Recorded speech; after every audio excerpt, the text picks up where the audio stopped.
Ora então, muito bom dia novamente. Vamos à segunda sessão do Museu Load ZX Spectrum.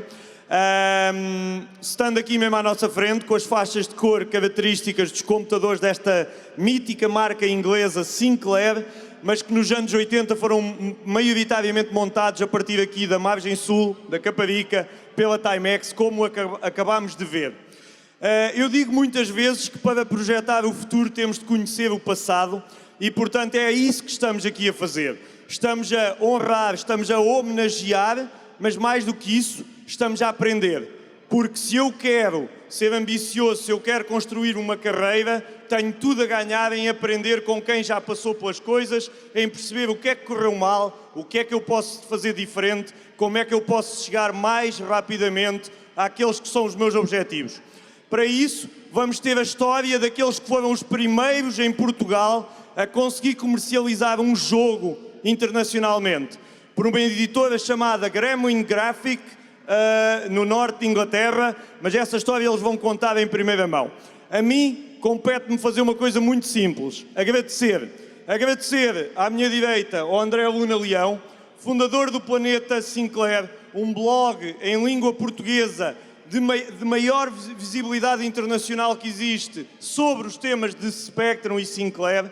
É também o responsável pela preservação de software no museu, é o autor do livro Os Programadores Portugueses, um livro que retrata os mais de 1000 jogos, programas educativos, alguns type-ins que foram feitos em Portugal e que até há 2 anos atrás eram praticamente desconhecidos se não fosse o trabalho de pessoas como o André e da sua equipa no Planeta Sinclair.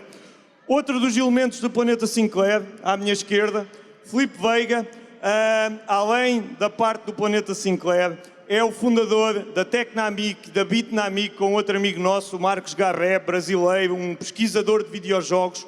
E o Filipe tem mostrado que é possível, no século XXI, em 2022, em 2023, lançar jogos em cassete. Sim, continuam a ser produzidas cassetes no norte de Portugal, por exemplo. Sim, é possível fazer obras de arte com cassetes hoje em dia.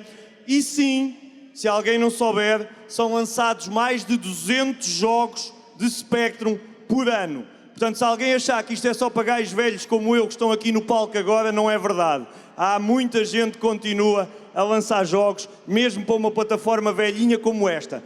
Velhinha, mas que até dá para controlar um robô. Se tiverem curiosidade, vão ao nosso stand que podem vê-lo. Uma salva de palmas para os entrevistadores desta sessão. 2 grandes amigos a quem agradeço mais esta aventura. E agora chamávamos ao palco os heróis. Eu posso partilhar enquanto eles sobem, portanto, o Rui Tito, Marco Paulo Carrasco. Posso partilhar que recebi telefonemas de pessoas a pedir-me para os apresentar, achando que eles poderiam não ser umas pessoas extremamente simpáticas que são. E, portanto, quem estiver a assistir, se depois tiver curiosidade, haverá a oportunidade de tentar fazer umas perguntas. Se não der para fazer no palco, no stand, eles vão estar mais tempo connosco. Não sejam envergonhados, estejam à vontade. Tito, bem-vindo. Nós já tivemos a oportunidade de falar com o Tito e com o Paulo Carrasco, mas nunca tivemos a oportunidade de contar esta história com os dois ao mesmo tempo. É a primeira vez, é um exclusivo da Lisboa Games Week. Eu vou-me calar e deixar com quem realmente vai fazer o trabalho. Força! Muito obrigado, João. Rui, Marco ou Paulo, como preferires. Marco, neste contexto é Marco. Neste contexto é Marco. Muito obrigado por terem vindo. É uma honra termos aqui 2 convidados de luxo como vocês. E eu já falei com o Rui em Cantanhede há 2, 3 anos. Não, foi antes da pandemia ainda. Nunca tinha contactado com o Marco. André foi no Museu da Pedra ainda. Foi no Museu da Pedra ainda, antes é verdade. do novo museu. Para quem não conhece, o Marco e o Paulo realmente foram os primeiros portugueses a conseguir ter expressão lá fora, em Inglaterra, nomeadamente, em termos dos jogos para o ZX Spectrum.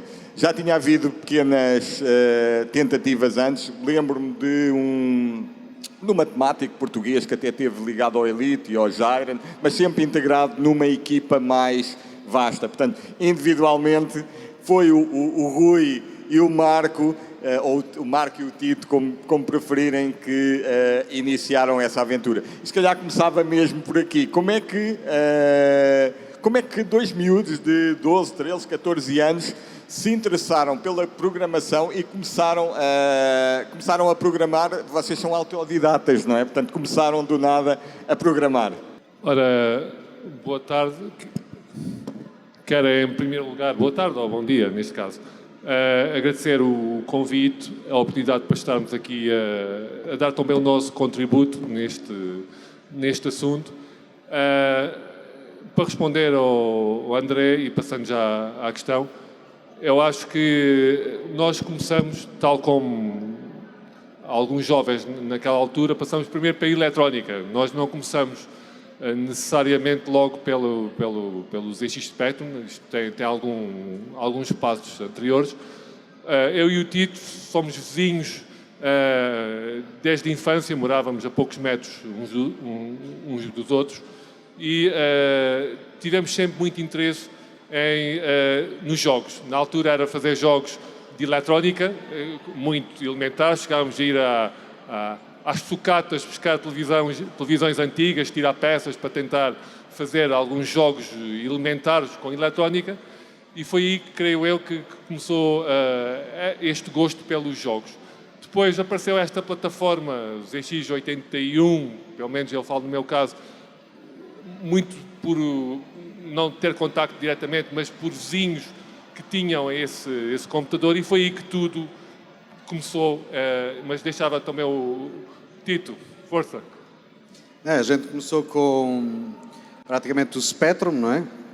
E naquela altura não é como agora, tem internet, tem toda a informação, então a gente tentava programar naquilo através das listagens que apareciam nas revistas e no que é que a gente ia conseguindo desassemblar os jogos, estás a ver, para saber como é que os outros faziam. E eu lembro-me, a gente estava a comentar, estava que a parte assim que deu mais, digamos, impactou mais, foi quando a gente conseguiu passar do BASIC para o Assembler, para a linguagem máquina. Estamos a falar de que altura? 83, 84? É, mais ou menos essa altura. Mais ou menos por essa altura, 84, sim, 84, 85, talvez por aí. Vocês estavam a contar-me há bocadinho uma história deliciosa acerca do manual do ZX Spectrum, não é? Como vocês olharam depois para os caracteres e pensavam que se conseguia programar a Assembly assim, não é? Aquilo era muito tentativa e erro, não é? Então a gente tentava tudo e aquilo não entrava na cabeça. Aquilo era uma coisa... Eu estava a falar até com o Jim e ele também tem essa sensação que a partir do momento em que conseguiu entender como é que o código de máquina, como é que o assembler funcionava, aquilo é como se fosse tipo... A gente teve o contacto direto com Deus, digamos assim, porque aquilo era mesmo uma coisa fora do normal. Mind-blowing, como vocês falaram, não é? É curioso que os manuais agora, uma pessoa agora compra um computador e já não tem essas bases. O manual do ZX Spectrum e também do Timex eram muito mais informativos do que são agora. Rui, desculpa, Marco, só para nos situarmos, vocês que idades é que tinham quando começaram a brincar com eletrónica, a tentar os primeiros toques de programação? A eletrónica acho que a gente começou assim bem cedo, porque a gente ainda estava no ciclo, então devia ter para aí uns 12 anos. 12 anos. Mas aí a gente fazia coisinhas para dar choque nos amigos, ou fazia chapéus com ventoinhas com um motorzinho. Eu lembro dos livros da Disney que tinham aqueles chapéus com Tentávamos também fazer flippers, aqueles jogos dos flippers, porque talvez hoje ali com aquela demonstração, a referência dos jogos estavam nas arcades. Era um contexto engraçado porque os melhores jogos vinham exatamente de exemplos das arcades. E nós tentávamos simular naquilo que era possível, primeiro com a eletrónica, depois com estes primeiros computadores, os ZX81 e o Spectrum, esses jogos, mas as capacidades gráficas e sonoras destes computadores, como se sabe, são muito limitadas. E é engraçado o Tito estar a falar isto da passagem para o Assembler, porque a questão de fazer jogos com alguma qualidade passou necessariamente por ser capaz de passar do BASIC, que era uma linguagem lenta, acessível, mas lenta, para os jogos, para um Assembler que, como o Tito referiu, e é exatamente isso. É uma linguagem que transcende o básico e permite fazer, para já, código muito mais rápido, mas é muito mais complicado. É isso. Entretanto, vocês começaram a mandar as vossas listagens para a Mini Micro, não é? Na altura, estamos a falar de 84, não havia muitas revistas cá em Portugal especializadas. Lembro da Mini Micro, lembro do Micro 7, mas a Mini Micro tinha aqueles type-ins e vocês começaram a mandar para lá as listagens e a ganhar todos os prémios, não foi? Como é que começou essa aventura era com a Sociedit, que depois até editou também o vosso livro? Como é que foi essa aventura? Não, a gente concorreu a um jogo, ou acho que foi o primeiro concurso, não foi? Eu lembro que até eles chegaram, a gente ganhou uma impressora e eles vieram entregar a impressora a Portimão, ao Algarve. E lembro-me também na reportagem da Mini Micros, eles, como não tinham foto nossa, puseram umas traineiras lá, descarregar umas sardinhas, que era a única referência que eles tinham de Portimão, a Lisboa. Mas a gente ganhou praticamente, e depois uma porrada de impressoras e computadores e mais não sei o quê, e depois eles já não deixavam a gente concorrer, já os amigos já concorriam também, mas é porque a gente também usava um bocadinho de básico e depois punha também um bocadinho de linguagem máquina, então os nossos jogos já eram sempre mais rápidos. Os vossos amigos eram o famoso núcleo de Portimão, não era? Era. Exatamente. Tinha o Carlos Liotte, tinha o Jorge Ferreira, que está ali também, o Carlos Barroqueiro, que hoje é um grande empresário. Então tinha muita gente que aquilo depois... É uma questão, é um bocado, tem a ver com o empreender, digamos assim. A partir do momento em que no teu ciclo tu tens pessoas que conseguem fazer uma coisa, as outras pessoas também se acham capazes de fazer. E aí também tentam. Agora, quando não tens referências, é difícil da pessoa muitas vezes avançar sozinha. Então teve uma altura que Portimão que dominava a parte dos jogos. Era a capital do Spectrum em Portugal, não é? É engraçado porque essa questão do conhecimento, não havia internet, pronto, isto é um facto, não é? E a única forma que nós tínhamos de comunicar era lermos revistas internacionais que custavam, na altura, um balúrdio. Nós íamos até para as livrarias e desfolhávamos aquilo e memorizar muitas daquelas que não podíamos comprar. E essa era a nossa fonte de informação, porque hoje é fácil ir à internet e ver como é que se faz, na altura não era. E depois uma parte interessante era que, de facto, junto dos nossos colegas, era uma rede social. Nós falávamos com os nossos amigos, olha, faz assim, faz assado, e descobre desta maneira, e partilhávamos os nossos conhecimentos com os nossos amigos. E, de facto, nessa altura, eu não sei quantas impressoras foram para Portimão. E o que é que vocês fizeram às impressoras? Fomos impedidos e fomos convidados, vocês agora já não participam mais, e tivemos a tal proposta para fazer num verão um livro sobre o verão quente no Algarve, não foi? Não foi bem um verão para fazer o livro. Eles deram-nos um tempo enorme para fazer o livro. A gente uma vez que estava na praia, acho eu, em agosto ou coisa assim, e eu lembrei-me ao Marco, a gente não tem que entregar o livro em setembro. Aí o livro foi feito no mês.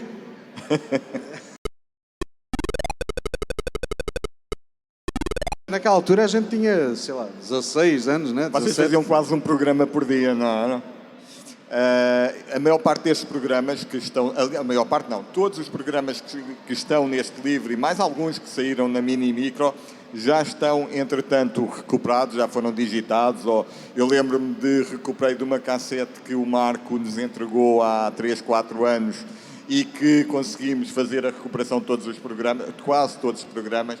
Os únicos programas que ainda não conseguimos recuperar desta dupla foram aqueles que saíram na Wizard, que foram lançados pela Wizard Software, uma editora escocesa, e que, para a qual o Marco e o Tito mandaram 3 jogos, o Mr. Gulp, o Megatron e o Moon Defenders, e que ainda hoje estão por recuperar. Faço aqui um apelo aqui aos nossos ouvintes. Se alguém tiver ainda as cassetes antigas e que por uma eventualidade tenha esses jogos consigo, que nos entregue para fazermos a recuperação e a preservação digital dos jogos. Querem contar um pouco como é que foi essa aventura com o Wizard Software? Eu sei que não foi inteiramente feliz, não é? Mas já agora para... A Wizard, a gente enviamos os jogos para lá, eles decidiram lançar os jogos e o contrato era de royalties. Então a gente não tinha nenhum dinheiro à frente e só ganhava a comissão. Não ganhamos porra nenhuma, não é? Eu acho que no total ganhamos para aí 20 libras ou uma coisa assim. Foi uma coisa irrisória. Foi irrisório. E aí a gente ficamos espertos, não é? Que aí quando se foi o Alien Evolution, a gente não quis nada dessa coisa de royalties news, a gente queria o cacau à frente, não é? Aí a gente negociou melhor a coisa. Naquela altura, é engraçado que naquela altura havia uma coisa que hoje ninguém sabe o que é, praticamente. Não havia faxes, não havia essas coisas, então o negócio era feito ou por carta ou por telex. E telex era tipo o WhatsApp daquela altura, porque tu escrevias uma letra, aquilo aparecia a letra do outro lado. Então aquilo foi tudo negociado assim, eu lembro-me de usar o telex na oficina do meu pai, lá, e a gente comunicava assim. E aí a gente fez um negócio completamente diferente, a gente aí já ia receber um dinheiro à frente. Estamos a falar já do Alien Evolution. Do Alien não é? Evolution. Portanto, essa já é uma aventura muito mais feliz e está agora até a passar ali o vídeo do Alien Evolution. Eu sei que essa história também tem assim uns contornos hilariantes, não é? Especialmente a parte quando tiveste que ir às finanças explicar. Sim. Não, mas antes das finanças teve outro acontecimento, que é a gente tinha negociado o jogo em que a gente ia receber um valor, íamos ter um Atari ST cada um. Assim que se concretizou. E eles pagavam a viagem para a gente ir à Gremlin em Inglaterra. Aí a coisa começou logo mal, porque a gente ia a caminho de Faro, às vezes já teve um acidente. Hoje vinha da viagem e disse isso porque, de facto, o primeiro contacto que a gente teve com a Inglaterra foi precisamente na reta para o aeroporto de Faro. Um indivíduo inglês entra no sentido contrário e temos um acidente que felizmente não nos impediu de ir a Sheffield concretizar isto. E foi grave, que a minha mãe até dói as costas até hoje. A sério? E era um carocho, era um... como é que se chama aqui? O Volkswagen do Beetle. Era um Beetle. E, é o carocho, sim. Aí a gente lá foi, tínhamos 16 anos, não era? À volta de 16 anos. Sim. Tínhamos de ter licença dos pais para poder ir para a Inglaterra. Aí a gente começou... Eu estava a contar ao Jim também que a gente chegou a Manchester e aí às 5 da tarde tinha um monte de punks na rua e a gente olhou aquilo, para dois putos, estás a ver, do Algarve. A gente nunca tinha visto um punk na vida, não é? E é engraçado que nós, no Algarve, nós estamos habituados já que às 5 da tarde já é de noite, não é? Depois, num contexto daqueles, foi estranho. Foi um impacto forte, sim. É preciso referir que em 86, 87, 88, por esses anos, para sair do país não é como agora e era um contexto completamente diferente para dois adolescentes, não é? Como é que vocês se inspiraram no Alien Evolution? Eu vejo ali, se calhar, um pouco de Ant-Attack, não é? Um pouco, se calhar, de Alien 8. Como é que surgiu a ideia do Alien Evolution e como é que conseguiram fazer um jogo tão bom? Eu acho que, agora na altura, nós, como todos os programadores, há sempre jogos que nós gostamos. O Tito gostava de um tipo de jogos, eu gostava de outro tipo de jogos, e tentávamos nisto, que foi uma parceria, fundir esses dois jogos. Mas, de facto, o Ant-Attack foi um jogo que nos marcou, porque na altura, e estamos a falar agora, talvez, o Filipe saiba, eu não me recordo bem exatamente o ano do Ant-Attack. É 84. 84, mas no contexto dos jogos do Spectrum é uma data muito recente. Foi um jogo inovador para a época. Depois é aquele Ultimate e que nos traz outros jogos já emblemáticos em 3D, já com outro contexto completamente diferente. Mas este foi inovador e, pelo menos para nós, marcou-nos. E nós queríamos fazer algo deste género com esta perspectiva isométrica. Isométrica, sim. E foi por aí, fomos ver como é que se fazia, porque na altura era isso. Havia a possibilidade de investigar o código dos outros, ver como é que se fazia em Assembler, que este jogo foi totalmente feito em Assembler, ao contrário dos jogos da Wizard, esses que não tiveram sucesso. eram parcialmente em BASIC, com pequenos módulos que necessitavam de mais rapidez em Assembler. Este já foi feito todo em Assembler. E de facto... Nota-se na rapidez. Nota-se. Tem uma música também que utilizávamos, era um programa que era o WAM, na altura. O WAM Music Box, sim. Simulava 2 canais de som num computador que só tem um speaker com um canal de som e, de facto, utilizava aqui estas cores com o atributo file, porque a arquitetura do ecrã do Spectrum, do display file, tem aquelas particularidades, mas foi de facto um jogo que tinha algumas inspirações e o Ent Attack é uma delas. Voltando um pouco atrás, e já que falaste agora nos jogos da Wizard, corrige-me se eu estiver errado. O Gulpman deve ser um clone do Pac-Man, não? Mr. Gulp? É um Pac-Man. É um Pac-Man. O Megatron deve ser o Tron, não? Inspirado no filme. E o Moon Defender será algo do tipo Scramble? Não. Não se recordam? Não, o Moon Defenders, acho que aquilo eram as coisas mexidas de um lado e do outro. Eu acho que era mais um jetpack duplo para duas pessoas jogarem. Ok. Multiplayer. Aliás, no livro nós temos o código. Nós no livro há 2 programas que estão lá. As rotinas no fim? São rotinas mais minimalistas daquilo que nós fizemos naqueles jogos. O Tron imitar, na altura tinha sido o filme O Tron, com aquelas motos de luz, e exatamente o jogo é também para 2 jogadores e permite fazer esse jogo de linhas. Esse fui eu mais que fiz. O Moon Defenders foi o título mais... Nós fazíamos esta parceria, olha, avança com um jogo, ele fazia, para acelerar o processo, ele avançava com um jogo, ele avançava com outro. Depois ajudávamos. E era assim que fazíamos. O livro foi feito... Mas o Mr. Gloop a gente fez juntos, não foi? O Mr. Gloop foi feito à conta de muitos meses. Esse custou muito, porque investimos muito. Foi, salvo erro, para aí no 11º ano, ou coisa do género. Foi mesmo o vosso primeiro jogo? Esse custou, porque tinha uma música, eu lembro que até com aquele Casio fizemos uma música original, que eu gostava de recuperar. E de facto... Pode ser, vocês têm aqui alguns amigos que prometeram ir à arrecadação ver se encontram o jogo. Vamos ver, eu estou com esperanças que mais tarde ou mais cedo consigamos encontrá-lo. Mas deixa só dizer uma coisa em relação ao Alien Evolution, é que aquilo hoje em dia parece os gráficos todos muito simples e por aí fora, mas aquilo naquela altura é tecnologia de ponta. Aquilo deve ter cálculos matemáticos ali. É porque era muito mais difícil fazer um jogo 3D e por aí fora do que fazer o jogo 2D. Então a gente quis logo fazer uma coisa mais difícil. Rui, como é que vocês trabalhavam juntos? Vocês encontravam-se na casa um do outro ou vocês tinham o vosso computador? Como é que vocês trocavam código? Através de cassetes? A maior parte das vezes a gente encontrava-se na casa do Marco, está a ver? E programávamos em cima da cama dele.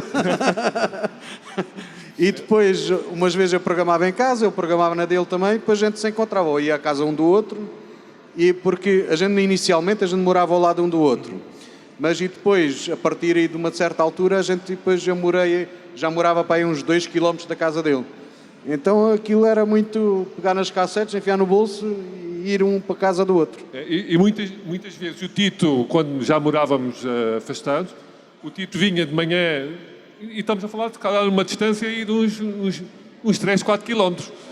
O Tito vinha à minha casa, programávamos um bocado, almoçava, comíamos qualquer coisa, eu ia à casa do Tito, o Tito vinha, fazíamos aquele circuito, 3 bicos, Quinta do Amparo, para quem sabe em Portimão, se calhar para aí umas 6 vezes ao dia. E depois às 11 da noite, eu ia com o Tito e ainda vinha sozinho para casa a pensar, tirando outras voltas que a gente dava ali de Portimão, sempre a pensar nos jogos. Era mesmo uma obsessão quase.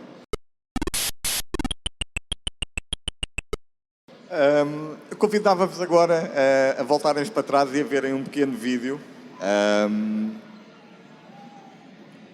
Bom dia, Rui and Paolo. It's Ian Stewart. I just wanted to send you a message to celebrate your game, Alien Evolution. It was a pleasure in 1987 to work with you guys and to publish the game. on the Spectrum in those very early days. Wonderful times. I'm walking up in Northumberland, walking part of what is Hadrian's Wall, a wall that was built by the Romans. Wonderful countryside up here. You can see by some of the views there.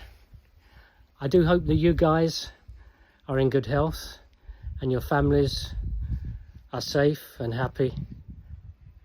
And I'd just like to say thank you for trusting Gremlin in publishing your product. It was a pleasure. Ciao.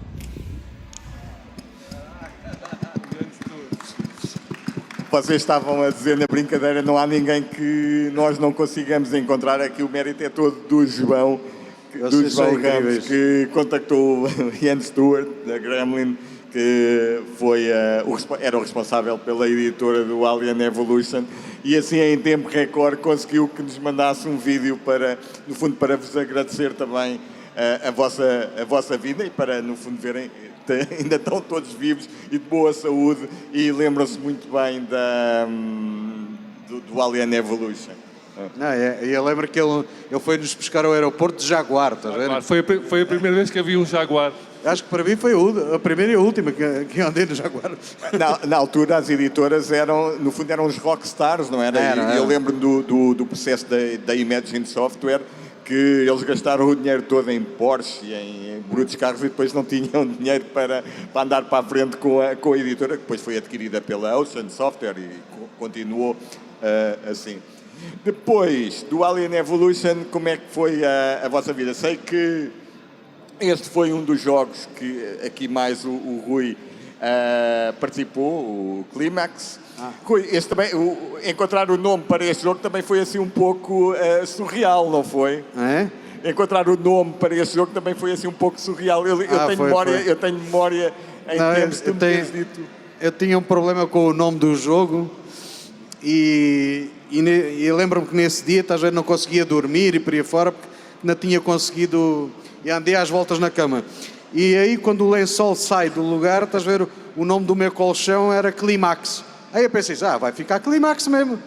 É um sinal aí do universo, então ficou Climax. Este jogo eu já fiz depois do Alien Evolution, mas eu acho que há bocado tu perguntaste uma coisa sobre o Alien Evolution, foi que houve aquela confusão com as finanças e por aí fora, não sei o quê, porque aquilo na altura havia uma lei para não haver dupla tributação, digamos, quando se passava direitos de um país para o outro, e Portugal tinha um acordo com a Inglaterra, uma coisa assim. E eu lembro-me que na altura eu fui chamado, porque aquilo, o negócio o pagamento tinha sido feito no meu nome, e aí eu fui chamado a Lisboa para ir nas finanças. E quando cheguei lá, a pessoa que me recebeu das finanças perguntou-me como é que eu tinha enganado os ingleses e tinha vendido uma cassete de 200 escudos por não sei quantos mil libras. E eu estava a explicar à pessoa e por aí fora, mas não sei o quê, e o gajo achou muita piada aquilo e mandou-me embora. Aí eu não paguei nem impostos nem em Inglaterra, nem paguei cá. E lembras-te da gente receber o cheque? Porque aquilo, pensa numa coisa, que é assim, a gente éramos muito novos. A quantidade, ainda por cima numa cidade, digamos, e num país que não havia assim muita cultura nesse tipo de coisas. Quem é que acreditava em a gente? Meu pai não acreditava, a minha mãe não acreditava, ninguém acreditava que a gente ia receber dinheiro nenhum.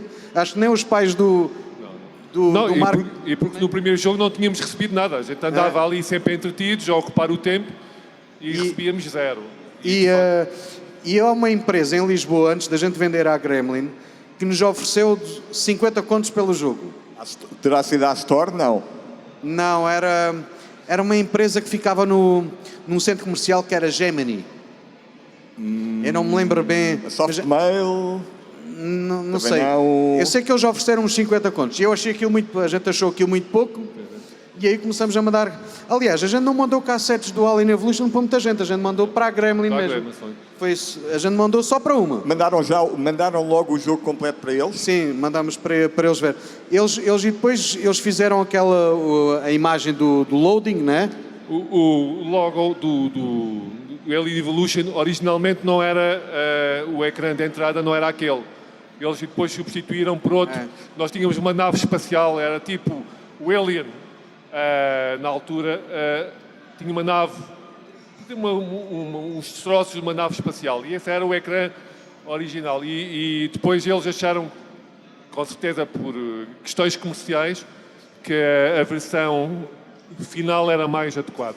Temos aqui algo mais para encontrar, que é a versão original do Alien Evolution. Fala nisso, eu há pouco tempo, se calhar aí há um mês, encontrei a pessoa que o desenhou, que nós, um Shana, não sei se lembras de Timão, era um indivíduo que fazia os gráficos, fazia ecrãs, não era propriamente. E foi ele que tinha um ecrã original do Alien Evolution, que depois era uma nave espacial, praticamente. Que foi... Será que ele ainda tem a cassete? Não, eu creio que não, mas posso tentar para te satisfazer. eu vou tentar. A gente corre todas as capelinhas à procura desse material. Mas isto que o Tito estava a dizer há pouco, de facto, na altura não havia experiência, não havia internet, não havia nenhuma referência para alguém ganhar dinheiro fazendo jogos. Hoje, como é óbvio, há uma indústria por trás disto. Na altura não havia. E fazer jogos, fazer jogos, vocês trazem uma cassete, e o que é que a cassete faz? Então, mas qual é o modelo de negócio? E de facto, o que se veio a provar é que a primeira experiência correu mal, isto fica aqui uma lição para os empreendedores, não é? O primeiro projeto, logo os primeiros, não foi o primeiro, foram os vários. Primeiros correram mal, mas depois houve uma altura que a gente disse, olha, andamos a ver qual era das empresas, das software houses, qual era aquela que nós achávamos que tinha viabilidade e que nós gostávamos que publicasse. E a Gremlin, de facto, mandamos só para ela, como o Tito disse, e foi ela que aceitou e acabou por nos convidar a ir conhecer a empresa, a forma como se faziam lá. Foram muito mais profissionais, não é? E, inclusive, trouxemos os Ataris, fomos parados... Metemos os Ataris STs nas malas, não sei, o meu perdeu 2 teclas. O do Tito acho que também ficou para ali qualquer coisa. Vocês até trouxeram lá um DevPack qualquer, não foi o... O DevPack, acho que foi uma cópia pirata que a gente arranjou lá. Para programarem em Sailor, não é? Que aquilo naquela altura acho que custava, mas... É engraçado que eu lembro-me dos valores das coisas. Por exemplo, quando o Marco estava a falar que as revistas eram caras, eu lembro que as revistas, por exemplo, aquela francesa que era Microsistemas, ou que era, custavam uns 500 paus, era 500 escudos cada uma. E eu lembro que o DevPack custava umas 80 libras. Se um Spectrum custava 100, então aquilo era caríssimo. E eu lembro-me na Gremlin, estás a ver, de ter uma disquetezinha lá e tentar convencer o gajo a fazer uma cópia pirata. O inglês todo assim, todo constrangido. Mas eu queria lá saber, eu queria trazer aquilo, não dava para programar. Mas eu lembro-me também da ansiedade, está a ver, de todo o processo, porque aquilo era negociado através de carta e por aí fora. Depois eles mandavam umas cartas, assim, lembras-te, Marco, que eles mandavam umas cartas, que era uma carta feita por uma secretária. Estás a ver? Então aquilo naquela altura, as empresas tinham uma secretária que escrevia as cartas e depois o Alan Stewart é que assinava. Aquilo não era feito por ele. E as cartas eram muito formais, assim, uma coisa assim muito, muito formal. Mas todo esse processo culminou a gente a receber e depois o cheque, não é? E a gente pega no cheque e vai fazer o quê? Onde é que a gente põe o cheque? Vai no banco, não é? Mas aí quando o gerente lá do banco, a pessoa do banco não sabia o que é que havia de fazer ao cheque, chamou o gerente ligou para Lisboa e por aí fora, e aquilo era um cheque em libras, não era um cheque em escudos. E então a gente achou que aquilo ia levar um tempão. E as pessoas do banco também não sabiam o que é que havia de fazer com aquilo. Aí lá depositaram o cheque, quando aquilo caiu na conta, é que aquilo foi assim acho que nem a gente acreditava já que aquilo ia. E como é que foi o processo com a Ilsen? Porque vocês depois lançaram o Climax e o Crawl. Podemos ver aqui o Crawl, que também vai agora correr a seguir. Eu sei que o Marco, entretanto, foi para a faculdade, não é? Sim. Eu com o dinheiro que recebi, e depois acabei por vim estudar aqui para Lisboa. E o Tito continuou com o Carlos Liotti e o Fortes. E o Valente também, não foi? O Crawl foi feito pelo António. No Crawl eu praticamente não fiz nada. Era o produtor. Aí eu subi de categoria. Mas tinha o Carlos Liotte, o António Carlos Liotte, e tinha o Pedro Fortes, que já faleceu, mas que o Pedro Fortes acho que era das pessoas mais criativas que eu conheci na minha vida. Porque ele tinha aquele sentido de filme e de jogo e de storytelling e por aí fora. E era um garoto, também na altura era um garoto como a gente. Então, ele faleceu agora há pouco tempo, há 1 ano ou 2 atrás. Eu lembro da notícia. Mas tenho boas recordações. Então o Kral já foi feito por eles dois, eu só era o produtor.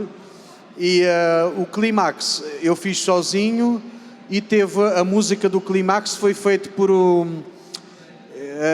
como é que é? Mário Valente, que acho que vocês conhecem, que ele também foi... Sim. Ele chegou a ser, Valente, acho que ministro ou uma coisa assim, ou secretário de Estado, uma coisa qualquer. Eu sei que ele esteve ligado aí politicamente.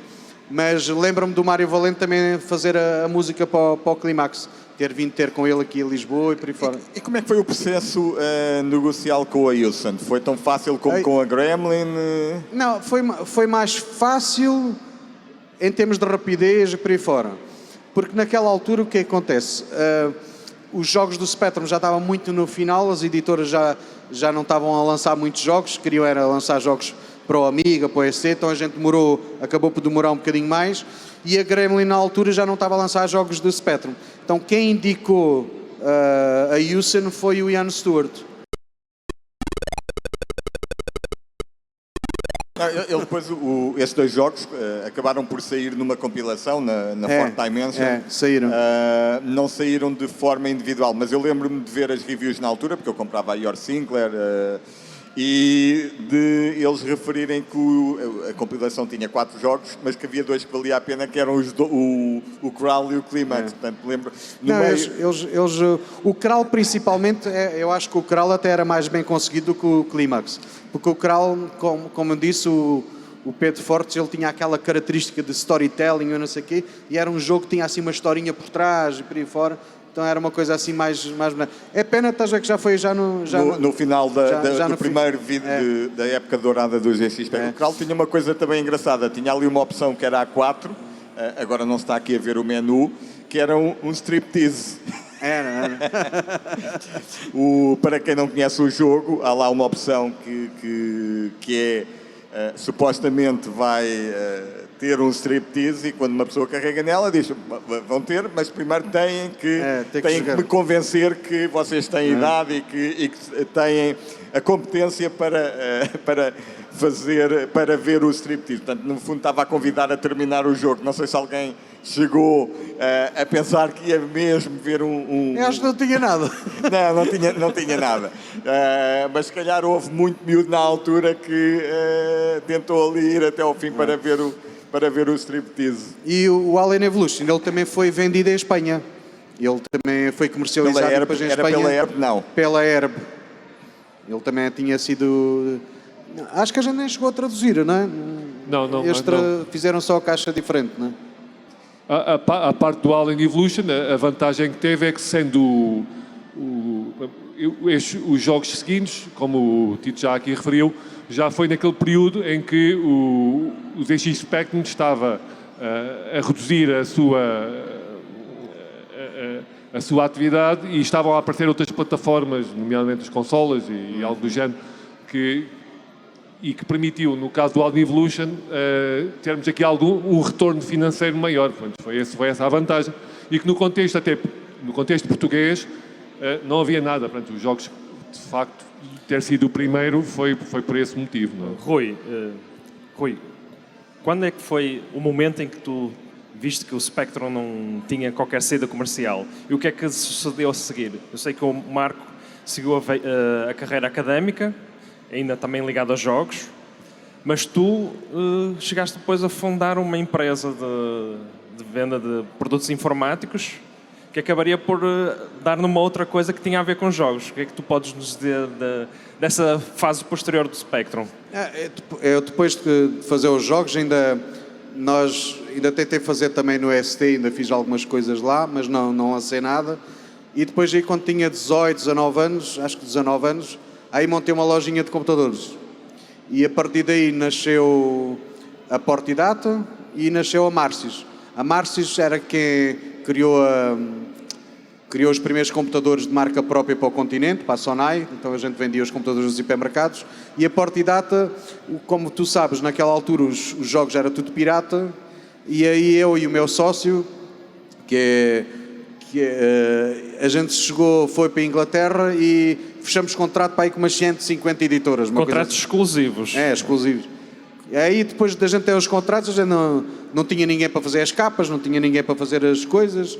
Aí convencemos uma tipografia em Portimão para desenvolver as capas e essas coisas todas. E a partir de Portimão depois é que começou a lançar os jogos originais. Aí foi uma luta com os piratas e por aí fora.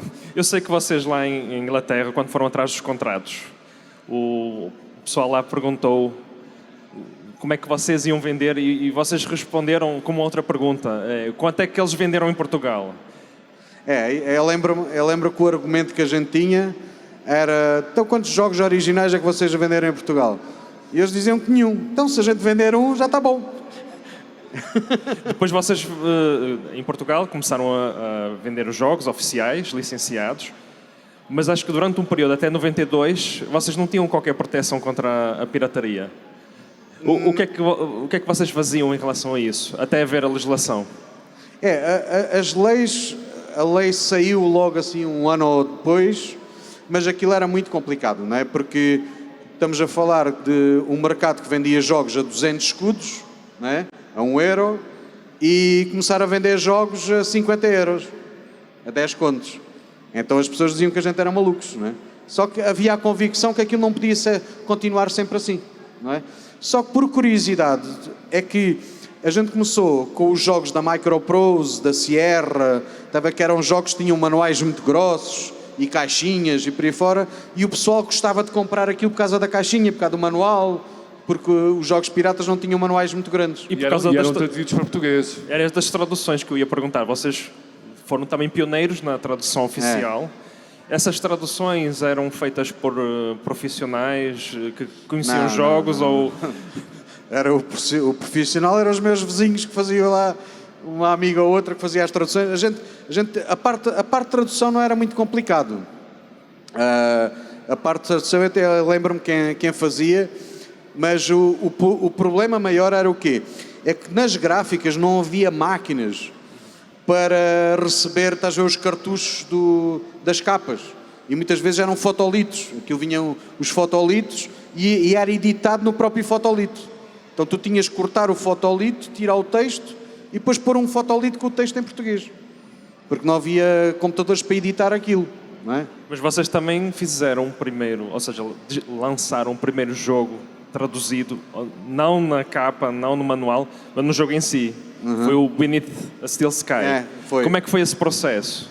Esse aí a gente fez a parte de tradução também no Algarve, só que aí a gente teve que mandar para eles. É porque a gente é assim, a Portidata na altura era a única empresa na Europa, praticamente, que comprava a mídia, que não comprava o jogo completo. Porque os ingleses queriam vender o jogo completo. E quando tu compravas o jogo completo, imagina que custava, por exemplo, sei lá, 10, 20 libras. Mas a mídia só custava 4. Era como se fosse um royalty. E como a gente conseguia fazer a caixa e o manual mais barato que a Inglaterra, então a gente tinha uma vantagem ali competitiva. Então o Beneath of a Steel Sky, se não me engano, era da Virgin, e esse foi o primeiro que a gente fez. Depois a gente também desenvolveu o Gambis. Né? Sim, o jogo português para PC. Para o PC. O Gambis que tem o Luís Pérez também a trabalhar convosco, tem o Luís Pérez, foi o Carlos Liotte, o Luís Pérez, o Nelson Rulsa, e o Marco também teve participação também no Gambis, que na fase inicial, quando estava-se a desenhar o jogo. O jogo tinha também, acho que era o primeiro jogo português em Super VGA. O Gambis também era o primeiro jogo em CD-ROM e era o primeiro jogo que usava a placa Super VGA. Porque naquela altura era um jogo em DOS. Então em DOS não havia drivers para a placa. Então a dificuldade do jogo era, eu até estava a falar com o Jim sobre isso, que aquilo tinha bancos de memória, e então para fazer aquilo em Super VGA Era complicado. Vocês também fizeram bastante divulgação do Gambis, que eu lembro-me de... O Gambis saiu na TV, saiu nos jornais. Eu lembro de ter lido na Blitz. Mas aí já tinha o apoio da Portidata por trás, então a gente vendeu aquilo. É assim, o Gambis em Portugal vendeu tanto como o melhor jogo, estás a ver, de qualquer outra empresa lá. Certo, e depois vocês foram crescendo, entraram as consolas, e como é que depois a Portidata evoluiu em relação a essa mudança? As consolas, na Portidata a gente estava a tentar ficar com a representação da Sega, na altura, e depois descobrimos que a representação já pertencia a uma empresa do Norte, que era a Ecofilm. E aí eu entrei em contato com eles depois acabaram por mais tarde ser meus sócios na Marcis e na Portidata, e a gente ficou com a distribuição da Sega para as lojas de computadores. Então, eles ficavam com os hipermercados, lojas de brinquedo, e a gente ficava com a distribuição para os computadores. Só que naquela altura não havia muita coisa de logísticas e por aí fora, era muito amador, não é? Eu lembro-me, estás a ver, de passar as noites na Seur, que era o transitário, a fazer as encomendas para entregar as caixinhas e por aí fora, e a gente corria a pé o Portugal inteiro a vender aquilo. Só que é impressionante que aquilo, como estava muito na moda, a gente não vendia as consolas nas lojas, era vendida ao expositor. E as pessoas compravam, e aquilo era 10 mil euros, 20 mil euros. Era uma coisa assim, era caro. Vocês corriam um país, há um bocado contaste uma história bastante divertida. Eu dormi muitas vezes no carro. Em relação ao Eleven Tower, fizeste um evento com... Sim.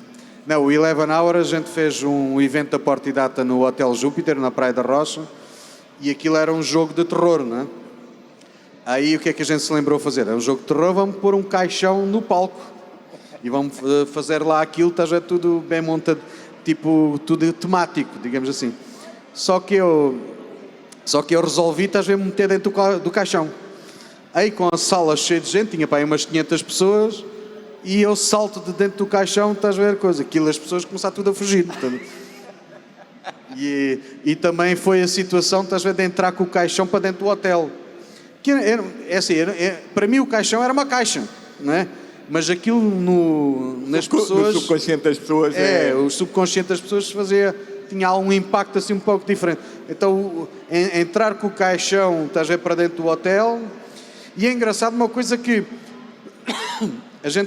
eu fui umas 3 ou 4 funerárias para conseguir alugar o caixão, não é? Porque eu não ia comprar um caixão. E a única coisa que eles não me alugaram foi o manto.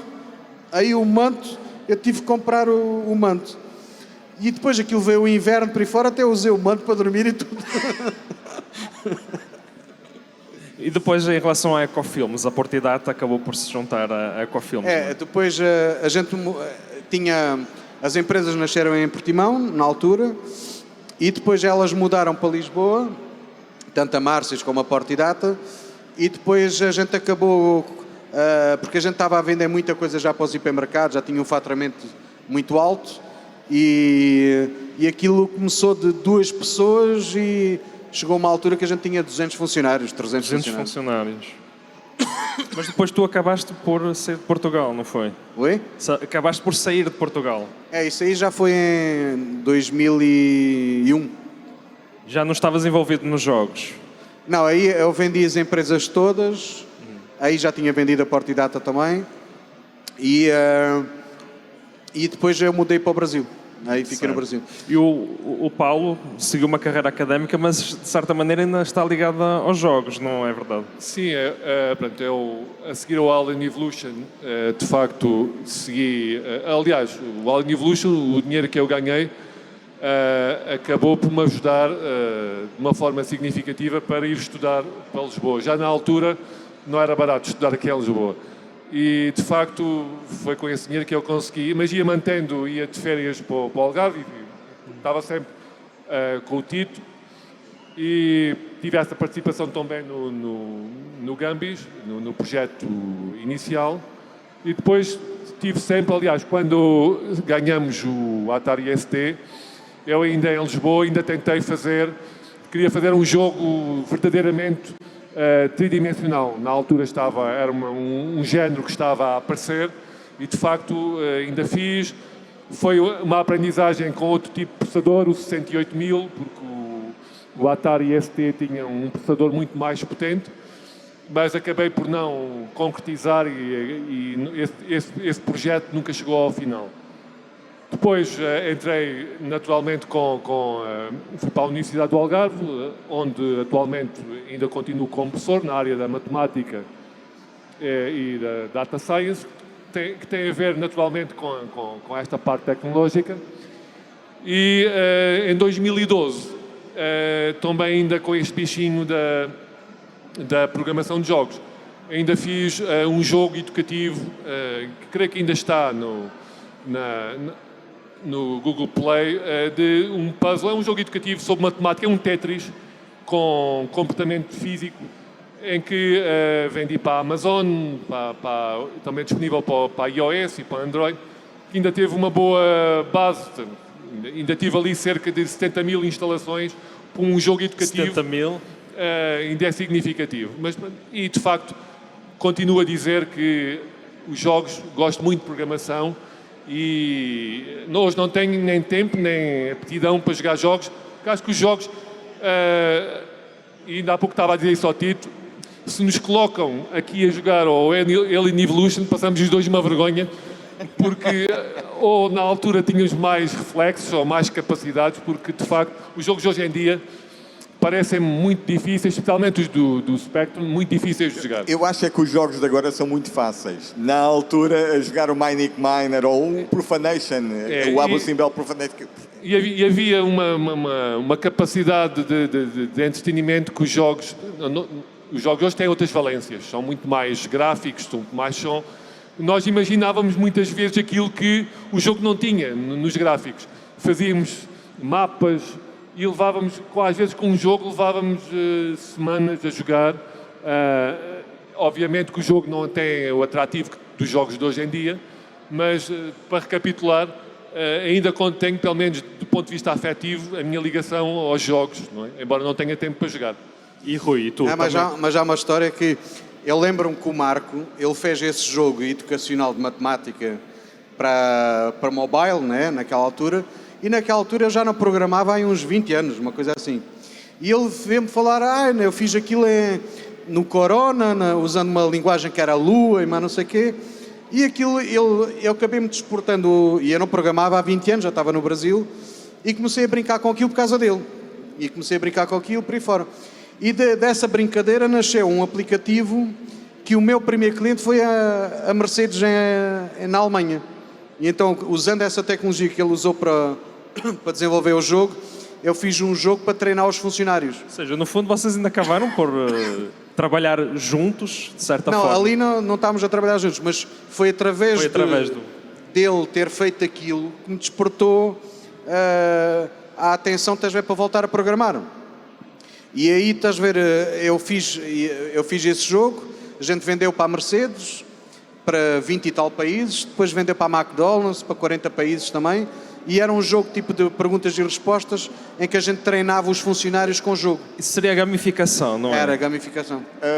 Estamos quase no fim, mas eu ainda tenho aqui uma última questão para vocês. Vocês tinham a noção, e convido-vos depois também a ver este vídeo, vocês tinham a noção que passado 35 anos, quase 40, o Spectrum ainda estava bem vivo e com uma legião de fãs, inclusive a vossa, que pegam em antigos jogos vossos e fazem isso. Lembram-se deste jogo do Varina, do Ravina? Ravina, que saiu numa mini micros, só que não é o que está aqui a ser mostrado. Já vão ver, este não é o Ravina original. Eu quero ver tu a jogares aquilo. Estes jogos que a gente fazia para a mini micro, essencialmente, eram jogos que eram feitos num fim de semana, às vezes num sábado de manhã ou sábado à tarde. E de facto isto era uma rotina de fazer jogos incrível. Aqui o Filipe e a sua equipa pegaram no Ravina e criaram um jogo com vários níveis em Basic. Isto foi compilado depois com o Boriel, não? Sim, nós pegámos na listagem do jogo o Ravina e fizemos a troca de duas letras. Trocámos o R pelo V e passou a ser Varina.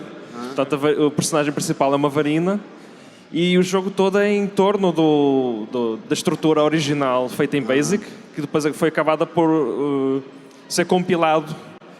E isto foi um projeto Isto está muito mais avançado. Mas está muito mais avançado, isto tem mais níveis, não é?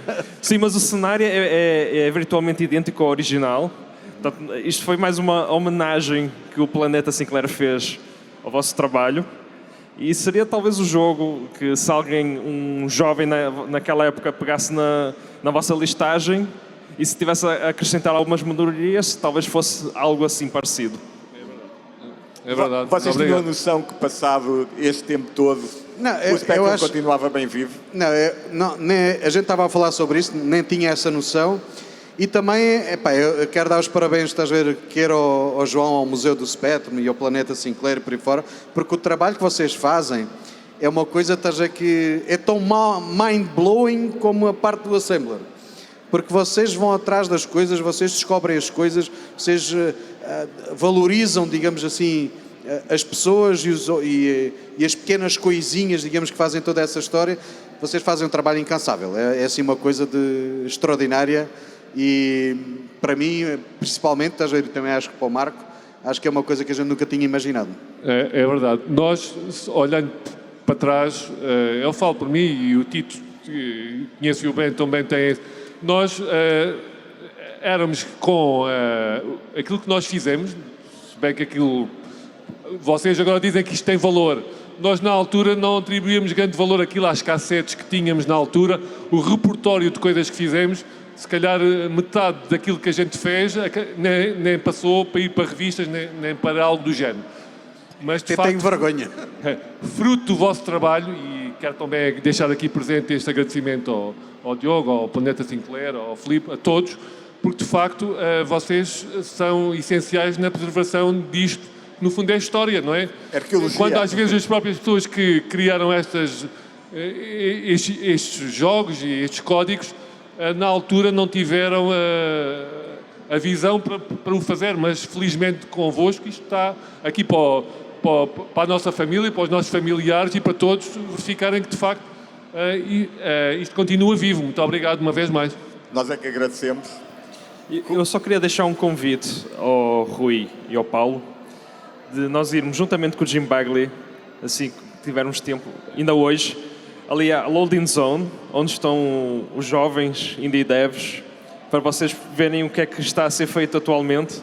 Eu acho que vai ser bastante interessante haver esse contacto entre duas gerações tão distintas, mas acho que vai valer a pena. Ok. É agora que vamos jogar o Alien Evolution, é agora que vamos passar uma vergonha. Não, eu quero ver os miúdos jogarem o Alien Evolution. Não é? Eles estão habituados a jogos fáceis e agora apanham um jogo. O Alien Evolution é difícil. É jogo. difícil.